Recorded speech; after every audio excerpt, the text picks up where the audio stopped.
आज हम देख रहे हैं कि बहुत सारे लोग सच्चे परमेश्वर को जानने के बाद भी बीमारी में फंसे हुए हैं या बहुत सारी चीज़ों में घिरे हुए हैं, क्योंकि ये संसार ने ऐसा चीज़ें सिखाई है हमें कि ठीक है, साल में एक बार दो बार बीमार होना नॉर्मल है और दवाई लेना भी नॉर्मल है, डॉक्टर के ऊपर निर्भर रहना, ये सारी चीज़ें बहुत नॉर्मल कंसिडर होने लग गई है आजकल। तो मेन ये प्रश्न आता है कि क्यों, जब हम सच्चे परमेश्वर को जानते हैं उसके बावजूद भी अगर हम बीमारी में हैं तो क्या ये सही है या गलत। आज हम ये थोड़ा विस्तार से देखेंगे परमेश्वर के वचन के द्वारा कि परमेश्वर की क्या योजना है इंसान के लिए। Praise God. मेरा नाम अलीशा फर्नांडिस है और मैं किंगडम ऑफ हेवन मिनिस्ट्रीज से हूँ। आज हम इस विषय में थोड़ा डिटेल में बात करेंगे, थोड़ा विस्तार में बात करेंगे कि बहुत सारे लोग जब सच्चे परमेश्वर को जानने के बाद भी ऐसी चीज़ों में फंसे हुए हैं तो एक्चुअली परमेश्वर कहाँ है, किसकी गलती है? क्या परमेश्वर चंगाई नहीं देना चाहते या हम लोग गलत समझ रहे हैं? हम सबसे पहले ये देखते हैं, सिंपल बात करते हैं, जब हम साइंस की बात करते हैं, है ना, हमने ये देखा है कि अगर किसी भी इंसान को चोट लगती है और अगर खून बह रहा है तो हम देखते हैं कि नॉर्मल उसके बाद ब्लड क्लॉट हो जाता है ना, वो खून रुकता है और उसके लिए बाहर से किसी को कुछ करने की ज़रूरत नहीं है। वो हमारा शरीर इस तरीके से बना है कि वो ब्लड क्लॉटिंग उसी टाइम हो जाता है। और भी बहुत सारे जने शायद अगर जो मेडिकल के हैं तो वो ये चीज़ को मानेंगे कि हमारे बॉडी में इम्यून सिस्टम है और बहुत बार अगर हम बाहर से कोई दवाई ले रहे हैं, वो दवाई सिर्फ हमारे इम्यून सिस्टम को और ताकतवर बनाने के लिए दी जाती है, राइट। तो मतलब कहने का तात्पर्य ये है कि हमारा शरीर परमेश्वर ने ऐसे बनाया कि वो खुद ही चंगाई में जिए या चले। मैं ये आपको ये शेयर करना चाहती हूँ कि जैसे कि उदाहरण के लिए लेते हैं, अगर एक कार्यालय है और वहाँ का कोई एम्प्लॉयर है, नियोक्ता, वो अपने जो एम्प्लॉयज़ हैं, अपने जो कर्मचारी हैं, वो यही चाहेगा कि उनके कर्मचारी, चाहे वो उसको पर्सनली नहीं जानता, वो उसका रिश्तेदार नहीं है, पर फिर भी वो अपने कर्मचारियों को चाहेगा कि उनके कर्मचारी स्वस्थ रहे और उनके लिए काम करके दे, राइट। मतलब आई एम श्योर यहाँ पे बहुत सारे बिजनेस वाले लोग होंगे, वो इस चीज़ से अग्री करेंगे कि अगर आपका कोई बिजनेस है, आप कोई बीमार व्यक्ति को काम पे नहीं रखना चाहेंगे क्योंकि आपको लॉस होगा। आपको यही चाहिए होगा, चाहे वो आपका जो अंडर आपके काम कर रहे हैं जो कर्मचारी हैं वो स्वस्थ जीवन में चले, है ना, ताकि उससे आपके बिजनेस को मुनाफा होगा। तो अगर एक मनुष्य जो नियोक्ता है, एम्प्लॉयर है, वो बिना जाने भी अपने कर्मचारियों के लिए इतना अच्छा सोच रहा है जबकि कोई खून का रिश्ता नहीं है, तो अगर हम उसी तरीके से देखें तो परमेश्वर ने हमें रचा है। ये परमेश्वर जो जिंदा परमेश्वर है, जो जिंदा खुदा है, उसने मनुष्य को बनाया है और मनुष्य को काम करने के लिए नहीं बनाया है पर उनकी महिमा के लिए बनाया है ताकि वो प्यार दे सके। जैसे अगर हम साम्स 8 में देखते हैं, भजन संगीता चैप्टर 8 अध्याय 8 वचन 5 और 6, तो एक बार हम वो वचन देखते हैं। क्योंकि तूने उसको परमेश्वर से थोड़ा ही कम बनाया है। किसको? यहाँ पे बात हुई है मनुष्य को, कि परमेश्वर ने मनुष्य को परमेश्वर से थोड़ा कम ही बनाया, मतलब मनुष्य को दूसरे स्थान पे बनाया है। आगे हम देखते हैं वचन क्या कहता है, और महिमा और प्रताप का मुकुट उसके सर पर रखा है। किसके सर पे? मनुष्य के सर पे महिमा और प्रताप का मुकुट रखा है। तूने उसे अपने हाथों से के कार्यों पर प्रभुता दी है, तूने उसके पांव तले सब कुछ कर दिया है। तो ये वचन ये बोलता है कि परमेश्वर ने जो भी चीज़ें बनाई हैं वो इसलिए बनाई है ताकि हम उस पे प्रभुता करें। परमेश्वर का जो प्लान है, उनकी जो योजना है, वो इसलिए नहीं है कि आप बीमारी में चले, राइट। क्योंकि आई एम श्योर आप लोग यहाँ पे इस चीज़ से 100% आप अग्री करेंगे कि कोई भी मनुष्य अगर बीमार होता है तो वो जो भी कार्य अपने दिनचर्या में कर रहा है वो उसको अच्छे से नहीं कर पाता, परंतु क्या होता है, वो सारे कार्यों में कम हो जाता है ना, वो इतने एफिशिएंटली काम नहीं कर पाता। अगर हम यही बात करते हैं कि परमेश्वर की तरफ से ये बीमारी आई है क्या? तो जैसे हमने देखा कि एक नियोक्ता, एक एम्प्लॉयर अपने कर्मचारियों को स्वस्थ देखना चाहता है, तो वो परमेश्वर जिसने हमें महिमा और प्रताप के लिए रचा है, वो परमेश्वर हमें बीमारी कैसे दे सकता है? आमेन। सो अब हम ये भी बात कहते हैं कि अगर हमारा शरीर इस तरीके से बना है कि खून बहते बहते रुकने लग जाता है, हमारी इम्यून सिस्टम को ऐसा बनाया है कि हमारा शरीर खुद को ही हील करे, खुद को ही चंगा करे, तो यानी कि आई एम श्योर आप ये चीज़ से अग्री करेंगे कि परमेश्वर यही चाहते हैं कि हम दैवीय स्वास्थ्य में जिए, है ना, हम अलौकिक स्वास्थ्य में जिए। सो फिर कहाँ गलती हो रही है? ये तो क्लियर हो गया कि परमेश्वर चाहते हैं कि हम दैवीय स्वास्थ्य में ही चलें। अगर हम बोलें कि परमेश्वर ने हमें इस योजना के लिए बनाया है, और अगर कोई मनुष्य बीमार पड़ता है तो एक्चुअली वो योजना जिसके लिए परमेश्वर ने उसको बनाया है वो काम नहीं कर पाएगा। तो इसके पीछे कौन है जो एक्चुअली बीमारी देता है? सो आई एम श्योर आपने सही सोचा है, वो शैतान है। जैसे कि यूहन्ना 10:10 में लिखा है कि शैतान आता है चोरी करने, नाश करने और घात डालने के लिए, मारने आता है वो।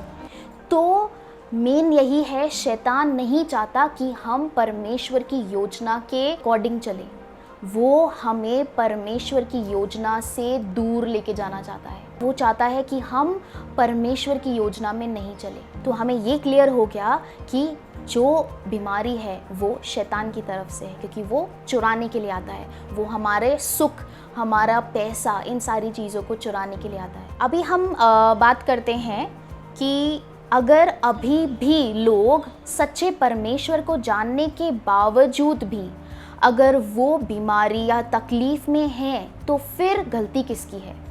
तो जैसे कि नीति वचन में वो वचन है, नीति वचन का 23वां अध्याय का 7वां वचन, प्रोवर्ब्स चैप्टर 23 वर्स 7।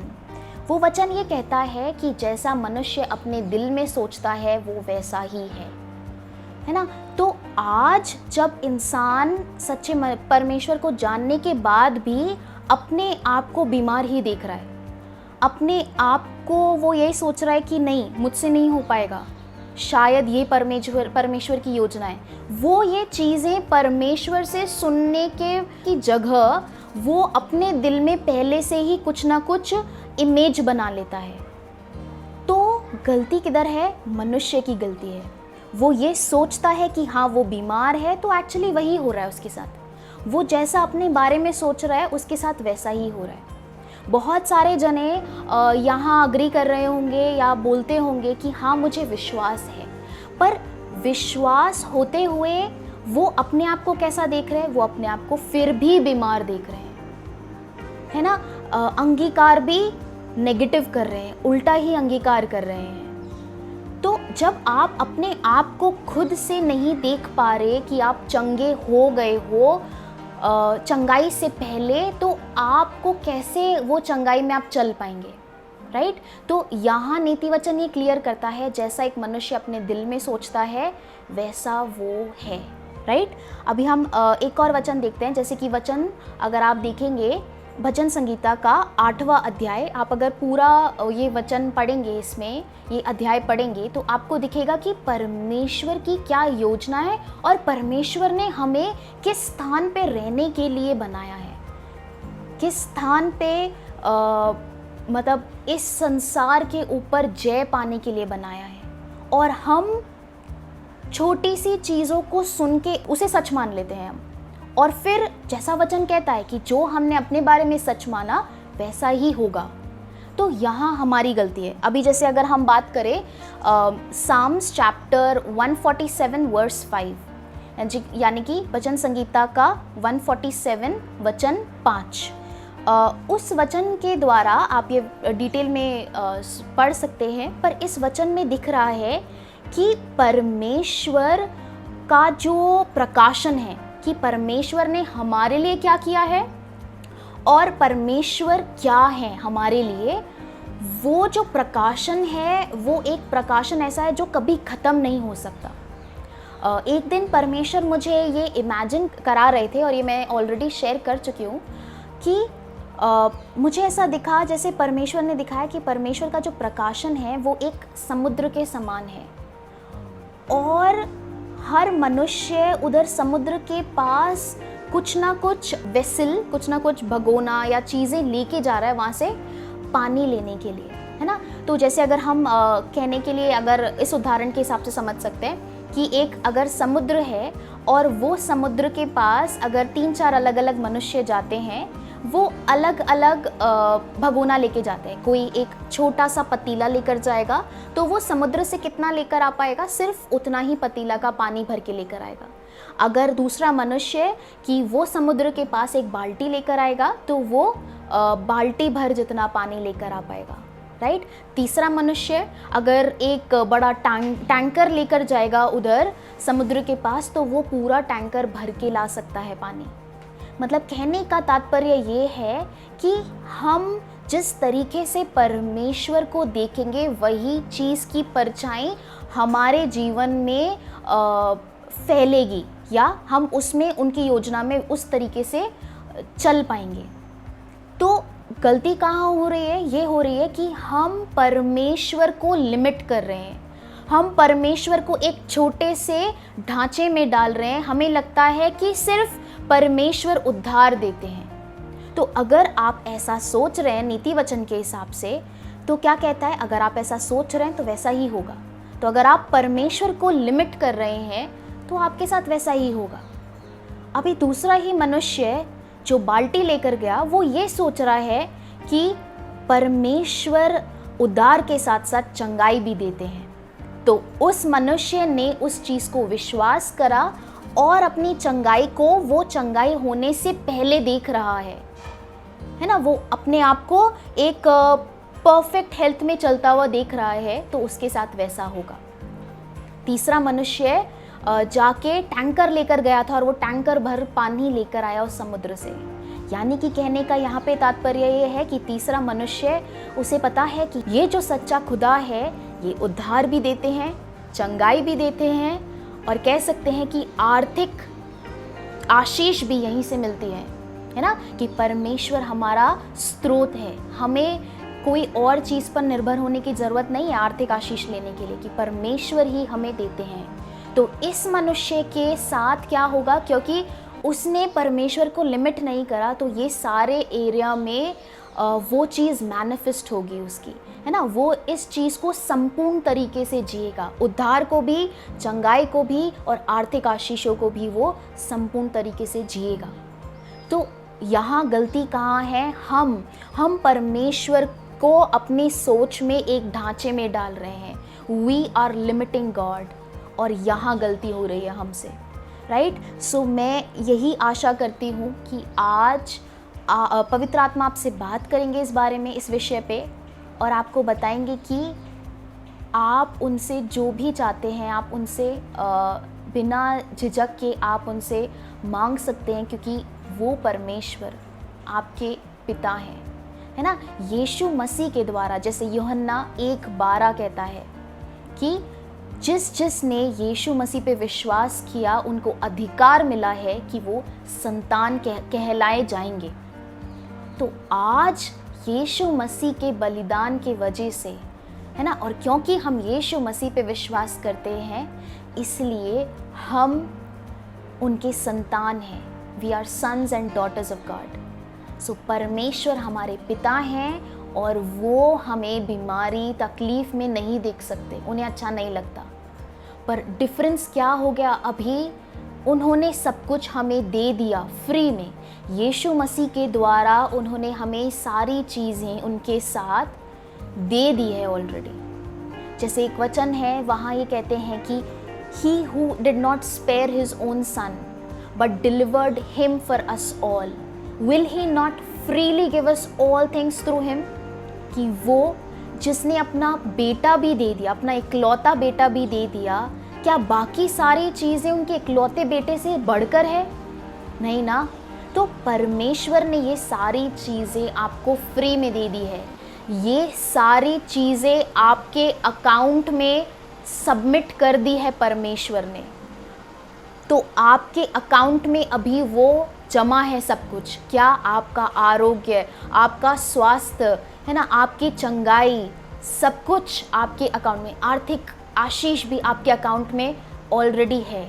बस अभी क्या करना है, जैसे आपके जब बैंक अकाउंट में पैसे होते हैं तो आप एक एटीएम में जाते हैं, अपना एटीएम कार्ड लेते हैं और आप स्वाइप करके और फिर आप पैसे निकाल लेते हैं। उसी तरीके से आपको विश्वास के द्वारा जो भी आपके अकाउंट में परमेश्वर ने जमा कर दिया है ऑलरेडी, वो आपको विश्वास के द्वारा मिलेगा। तो मैं यही कहना चाहती हूँ, अगर आप ये कहते हैं कि मैं विश्वास करती हूँ या करता हूँ, तो मैं आज आपको ये बोलना चाहती हूँ, आपकी चंगाई से पहले आप अपने आप को दैविक स्वास्थ्य में चलते हुए देखिए। अपने आप को अलौकिक स्वास्थ्य में चलते देखिए। चाहे आपको कैसा भी अपने शरीर पर दिख रहा हो, वो झूठ है, क्योंकि कहते हैं शैतान झूठ दिखाता है और वो झूठ बोलता है। तो जो भी, आज मैं आपको ये कह रही हूँ, जो भी सिम्टम आपको अभी फील हो रहे थे, ये शैतान का झूठ है। सच्चाई ये है कि आपके अकाउंट में परमेश्वर ने चंगाई ऑलरेडी दे दी है। आप विश्वास करें और पहले ही अपने आप को स्वस्थ देखें, एंड आई एम श्योर कि आप देखेंगे कि आप अलौकिक स्वास्थ्य में चल रहे हैं, आप दैवीय स्वास्थ्य में चलेंगे। आमेन। सो प्रेज गॉड। अंतिम में मैं ये कहना चाहती हूँ कि जैसे कि वचन ये लिखा है 1 यूहन्ना 4:17, ये वचन कहता है, जैसे यीशु मसीह है वैसे हम इस पृथ्वी पर हैं, क्योंकि यीशु मसीह को ग्रहण करने के बाद हमारा नया जीवन हो चुका है ना। हम एक नई सृष्टि बन गए हैं, और क्योंकि हम एक नई सृष्टि बन गए हैं तो हमारे अंदर यीशु मसीह जिंदा है। तो आप देखिए, आप पढ़िए जो गॉस्पेल्स हैं, मैथ्यू, मार्क, लूक, जॉन, इसमें कहीं भी यीशु मसीह बीमार नहीं पड़े। तो क्योंकि अब हमारे द्वारा यीशु मसीह जिंदा है, तो हम भी कभी बीमार नहीं पड़ सकते, क्योंकि वचन ये कहता है तो ये सत्य है। चाहे अब डॉक्टर आपको कुछ भी बोले, आपके आसपास वाले कितना भी चिल्लाए कोरोना कोरोना, वो सब झूठ है, क्योंकि परमेश्वर का वचन ही सच है, वही सत्य है और वही जीवन है। सो आज आप यीशु मसीह जैसे इस पृथ्वी पर हैं, तो जैसे यीशु मसीह जिए बिना कोई बीमारी के, और वो अलौकिक स्वास्थ्य में चलते थे, बल्कि वो दूसरे लोगों को भी चंगाई देते थे। तो आज हम सभी के लिए जो यीशु मसीह में हैं, उनके लिए यही वचन है कि आप स्वस्थ हो चुके हैं ऑलरेडी। आप ये बिलीव करें और अपने आप को देखें कि यीशु मसीह के कोड़ों द्वारा मैं चंगी हो चुकी हूँ, या यीशु मसीह के कोड़ों द्वारा मैं चंगा हो चुका हूँ, और आप उसमें चलें। और इसलिए मैं ये कहती हूँ, जैसे यीशु मसीह चले दूसरों को स्वस्थ करने के लिए, आज परमेश्वर भी हमें इसी चीज़ के लिए बुला रहे हैं कि उठो, तुम्हारे द्वारा यीशु मसीह जिंदा है, तो तुम भी जाओ, चेले बनाओ और उन्हें यीशु मसीह के नाम से चंगे करो। सो प्रेज गॉड। मैं ये वीडियो एंड करने से पहले मैं आपके लिए एक प्रार्थना करना चाहती हूँ। So thank you Jesus. I speak Lord कि यहाँ पे जो भी ये वचन सुन रहे हैं, मैं ये विश्वास करती हूँ कि आपके वचन के द्वारा वो चंगे हो चुके हैं। Receive it in Jesus name, amen.